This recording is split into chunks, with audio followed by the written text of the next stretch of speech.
tahun kemudian, 5 abad setengah, tiba-tiba terbit kakak baru. Imam Ahmad anake jadi 4. Muhammad, Ali, Husain, Ubed. Muncul Ubed. Saya tanya, jenengan percaya nggak? Ya nggak percaya dong. 5 abad setengah ini sampai hari ini Bani Ba'ali, saudara-saudara kami para habaib, nggak bisa membantahnya. Nggak ada catatan nasab selama 5 abad setengah.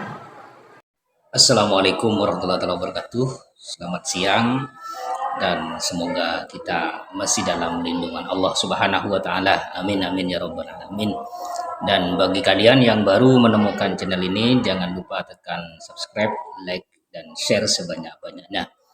Oke, kali ini saya akan memberikan video lagi, yaitu membahas tentang polemik nasab Ba'alwi yang masih menjadi perbincangan hangat di masyarakat.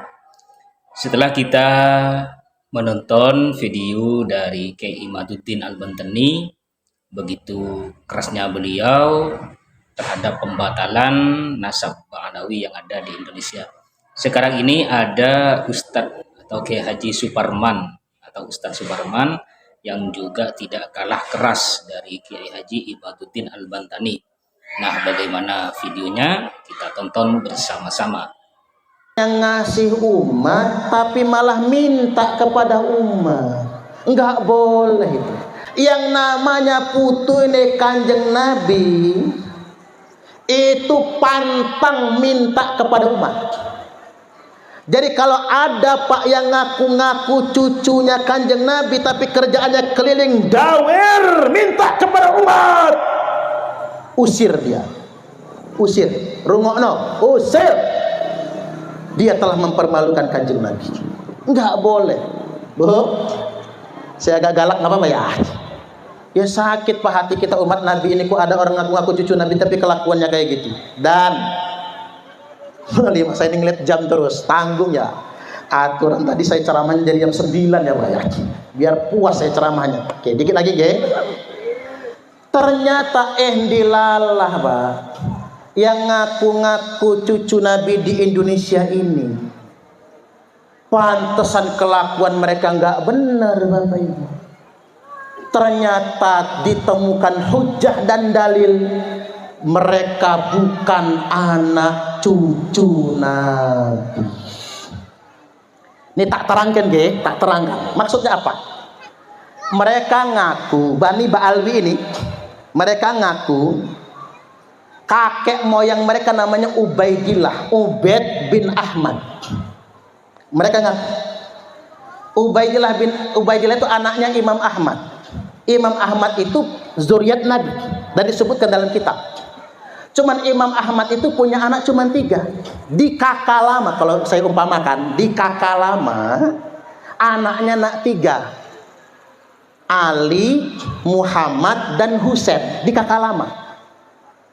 Tiba-tiba di tahun 895 Hijriah, kakak lamanya anggap tahunnya tahun meninggalnya Ubaidillah, 308 di tahun meninggalnya Imam Ahmad, 345 Hijriah.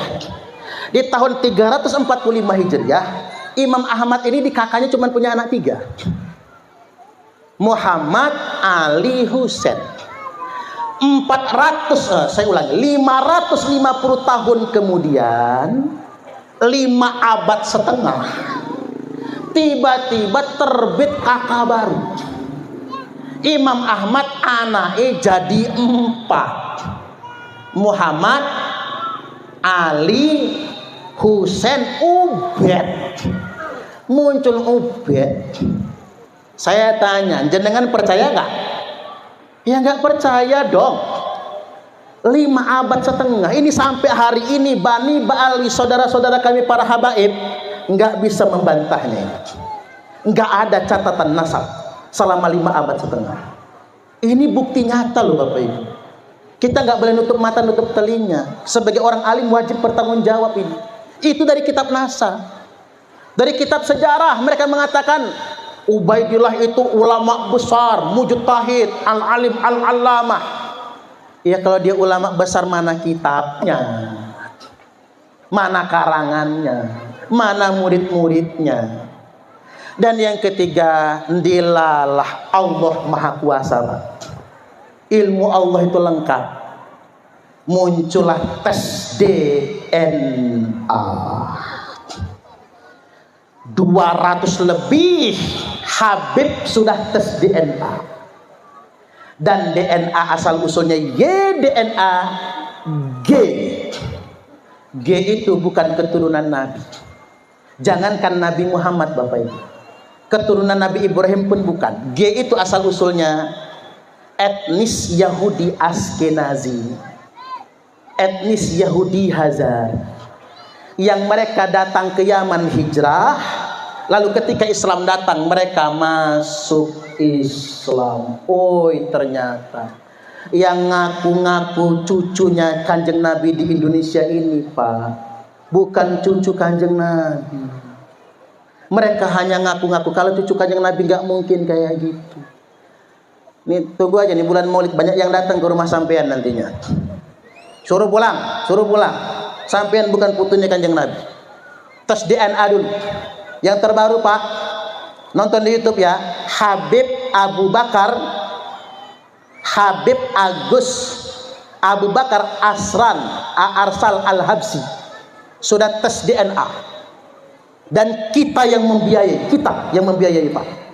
Hasilnya G. 1000%, 1.000.000%, bukan cucu Nabi Muhammad.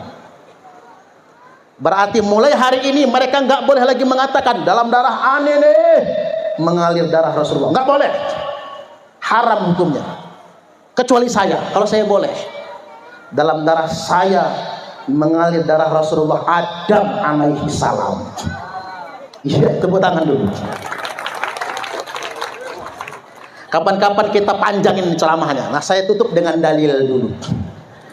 Ma min rajulin idda'a li ghairi abihi wa huwa ya'lamuhu illa kafar. Barang siapa yang sengaja ngaku-ngaku seseorang adalah bapaknya, padahal itu bukan bapaknya. Contoh apa? Saya ngaku anaknya Soekarno, Suparman Soekarno Putra, padahal Soekarno bukan bapak saya. Kalau saya ngaku-ngaku maka dipastikan illa kafarobillah, kecuali pasti saya sudah kafir kepada Allah. Nggak boleh ngaku yang bukan bapaknya tapi diaku bapak. Yang berikutnya, wa manid da'a qauman laisa lahu fihim nasabun falyatabawwa maq'adahu nar. Barang siapa yang ngaku-ngaku keturunan dari suatu kaum, umpamanya ngaku nyak keturunan Melinting padahal bukan, nyak keturunan Ratu Darah Putih padahal bukan, nyak orang Jawa Pak keturunan Sunan Giri padahal bukan, keturunan Sunan Ampel padahal bukan, misalnya kan ngaku-ngaku dia adalah nasab dari suatu kaum, laisa lahu fihim nasabun, padahal nasabnya bukan berasal dari kaum tersebut, fal yatabawwa maq'adahu minan nar, monggo kersane ngapling dewe atau menempati kapling yang sudah disediakan untuknya di dalam neraka. Kalau kita ngaku keturunan Sunan Giri aja nggak boleh, ngaku keturunan Melinting saja nggak boleh, apatah lagi ngaku-ngaku putune Kanjeng Nabi. Man kadzaba alayya muta'ammidan faqad kafar. Barang siapa yang sengaja berdusta atas nama saya, dawuh Kanjeng Nabi, bohong atas nama Kanjeng Nabi, maka telah kafirlah dia. Enggak boleh kita berbohong, berdusta yang disandarkan kepada Rasulullah sallallahu alaihi wasallam. Ini penting untuk digarisbawahi. Saya closing dengan kalimat yang bagi likulli ahadin ayyakuna lahu ghiratun fi hadzal nasabi syarif. Niscaya bagi semua orang wajib cemburu dengan nasab keturunan Rasulullah, wa dhabatahu, dan kalau ada yang ngaku-ngaku keturunan Nabi wajib meneliti hatta la yantasib ilaihi sallallahu alaihi wasallam ahadun illa bihaqqin, sampai-sampai tidak ada lagi yang berani ngaku cucunya Kanjeng Nabi kecuali dengan data yang benar. Ada yang mengatakan, ya terserahlah, seandainya dia putune, seandainya dia bukan cucunya Kanjeng Nabi, ya tanggung dewek dia dosanya. Seandainya dia cucunya Kanjeng Nabi misalnya, nanti kita dong yang dosa. Enggak begitu Bapak Ibu. Jangan pakai pengandaian lagi sekarang. Sekarang bukan seandainya Pak, memang sudah terbukti mereka bukan cucu Kanjeng Nabi, hanya ngaku-ngaku modal curungnya mancung, hanya ngaku-ngaku tok saja. Maka kita wajib menegaskan mereka nggak boleh ngaku-ngaku putune Kanjeng Nabi. Baik Bapak Ibu, terakhir inilah yang saya sampaikan pada kesempatan kali ini. Saya ingin tegaskan Pak, dukung perjuangan ulama-ulama yang meluruskan nasab Pak. Ini bukan kebencian. Habib saudara kita juga. Saya sudah sampaikan sama Habib antum gak usah khawatir, antum saudara kami. Jadi walaupun antum sudah nggak jadi cucu Nabi, kata saya, kami tetap sayang sama antum, tetap. Kita bersaudara sebagai sesama umat Nabi saja. Yang kami nggak terima kalau antum ngaku cucu Nabi, itu aja, itu saja. Apalagi ngakunya di atas panggung, apalagi ngaku cucu Nabi, tujuannya untuk ngambilin uang-uang umatnya Kanjeng Nabi. Nggak boleh yang sedemikian rupa. Kalau mau dapat duit, kerja, jangan ngedawir kepada umat Kanjeng Nabi.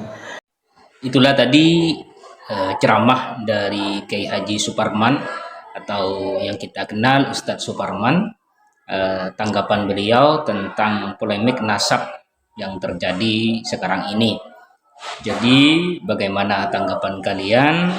Silakan komen di kolom komentar, dan semoga video ini bermanfaat. Amin amin ya rabbal alamin. Dari saya, wassalamualaikum warahmatullahi wabarakatuh.